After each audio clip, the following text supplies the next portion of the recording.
После паники конца февраля и начала марта, когда покупатели сметали с прилавков товар, на потребительском рынке наступило относительное затишье. В том числе и потому, что курс рубля заметно окреп. А история с сахаром, которым сладкоежки запаслись впрок, и вовсе воспринимается как анекдотический сюжет. Насколько обоснованы были потребительские страхи, в деталях поведает Дарья Вологжанина.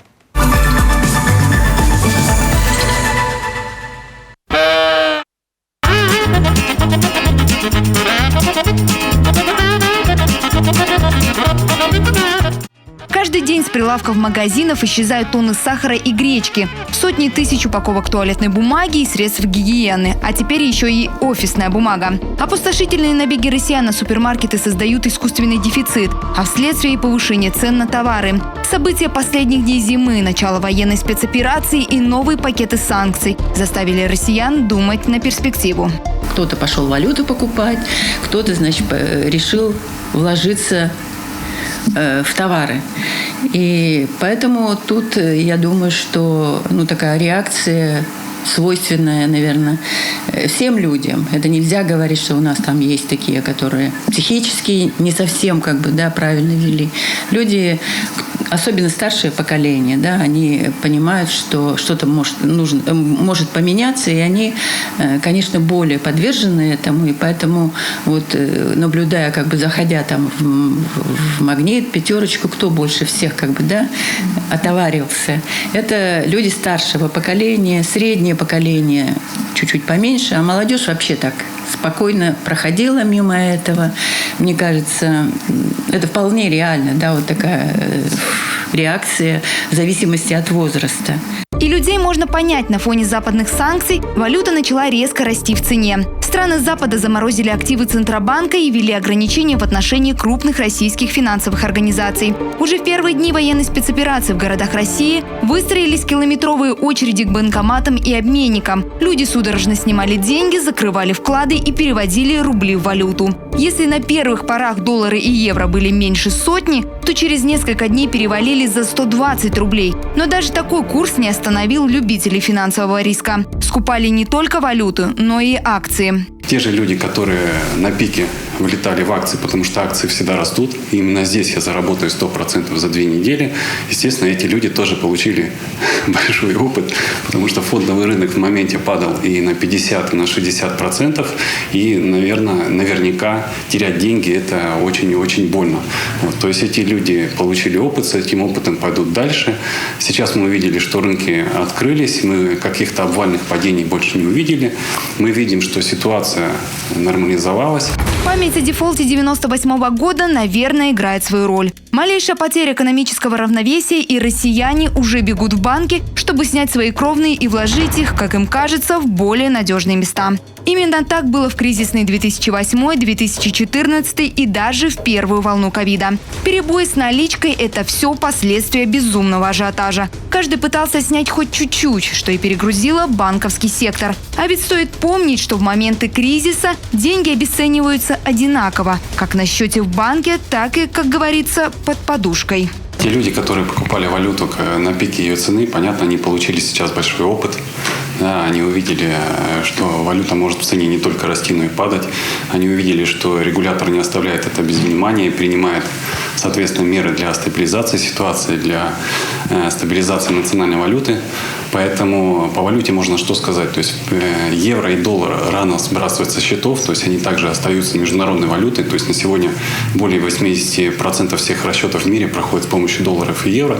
Но покупать эту валюту для диверсификации своего портфеля необходимо в спокойные времена. Что касается валюты. Доллар так и не подскочил под 180, как прогнозировали некоторые финансисты. Кто смог продать американские купюры по 120 рублей, тому крупно повезло. А те, кто покупали их выше сотни, прогорели. На сегодняшний день курс американской валюты вернулся к досанкционному. Стоимость зеленых начала падать после того, как Владимир Путин объявил о решении экспортировать газ за рубли. Сейчас очень трудно какие-то прогнозы давать, так как каждый день мы видим какие-то или новые санкции, или мы, наоборот, видим, что послабление. Где-то нашли какие-то возможности предприятий работать через другие страны еще. Потому что не все же страны так на нас наложили санкции. Очень сложно. Но ситуация такая неопределенная. Неопределенность, она вот порождает вот как раз вот этот всплеск такого ажиотажа на потребительском рынке. Если бы люди знали, что сахар будет уже не 100 рублей, а, скажем, 70, чего они бы пошли сейчас покупать? Массово скупали в конце февраля, начале марта россияне и бытовую технику с электроникой. В надежде успеть до взлета цен и возможного железного занавеса горожане затаривались телевизорами, холодильниками и стиральными машинами. Продажи бытовой техники выросли в несколько раз. Весь этот нездоровый спрос, естественно, привел к росту цен, временному. А после выяснилось, что вложение было по факту не самым удачным. Многие теперь выставляют технику на продажу. Да только торговля не особо идет. Где-то до 5 марта. После спрос заметно снизился. Цены, людей начали пугать такие высокие цены.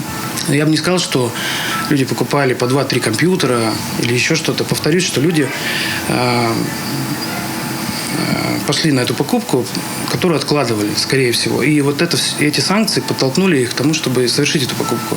Скупка компьютеров и их комплектующих в магазинах и на вторичных рынках тоже тренд. Ведущие иностранные производители сократили, а некоторые и вовсе приостановили поставки в Россию. Особо состоятельные россияне тут же кинулись скупать процессоры и видеокарты по явно завышенным ценам. Но вот тенденция последних дней. Компьютерные составляющие вслед за остальными товарами стали дешеветь. И вот уже цены на видеокарты не такие кусачие. То, что сейчас мы наблюдаем проблемы с какими-то определенными группами товаров, это исключительно нарушение логистических цепочек.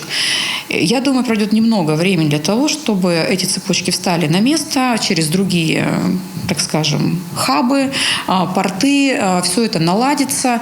И на текущий момент времени, если у вас уже дома 3 телевизора, зачем вам 4-й?